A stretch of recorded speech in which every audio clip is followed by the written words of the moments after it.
আমরা অনেকেই ভাবি হয়তো টপারদের ব্রেন এভারেজ স্টুডেন্টদের ব্রেনের থেকে আলাদা হয়। টপাররা একবার পড়লেই এদের ব্রেনে সেটা স্টোর হয়ে যায়। এটা 100% ভুল ধারণা। এটা সম্পূর্ণ ভুল।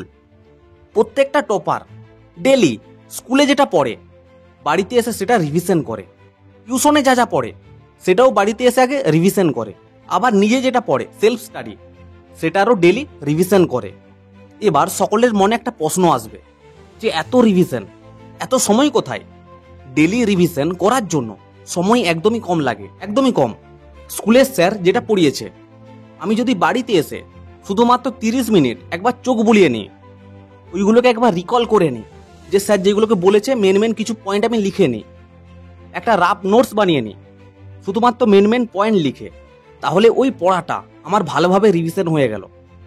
এবার যদি আমি সপ্তাহে একবার রবিবার যদি ওই জিনিসটা একবার চোখ বুলিয়ে নিই 5 মিনিট, তো পুরো জিনিসটা আমার মাথায় চলে আসবে। ওটা আর কখনোই আমি ভুলবো না।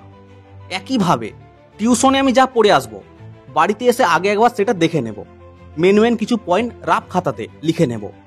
আমাদের মেন প্রবলেম কি? সময় আছে কিন্তু আমরা ডেলি রিভিশন করি না। আমরা ভাবি যে এক্সাম আসুক তারপর রিভিশন করব, আবার ভাবি যে কাল তো টিউশন নেই তাহলে টিউশনের পড়া আজ থেকে করব না, কাল করে নেব।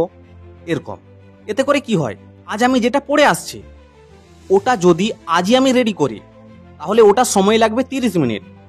কিন্তু যদি ওই সেম পড়া যদি আজকে আমি রেডি না করে কালকে কিংবা পরশু কিংবা 2 দিন পর রেডি করি, তাহলে ওই সেম পড়া রেডি করতে আমার সময় লাগবে 1 ঘন্টা বা 2 ঘন্টা।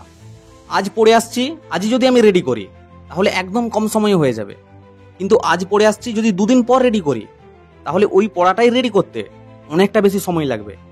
এই প্রসেসটা জাস্ট 30 দিন ফলো করে দেখো, যে আমি যাই পড়ে আসি, স্কুল থেকে যা পড়ে আসবো সেটা রিভিশন করব, টিউশন থেকে যা পড়বো সেটা রিভিশন করব, কিংবা দিনে যদি স্কুল টিউশন না থাকে আমি যেটা সেলফ স্টাডি করব সেটারও রিভিশন করব রাতে ঘুমানোর আগে।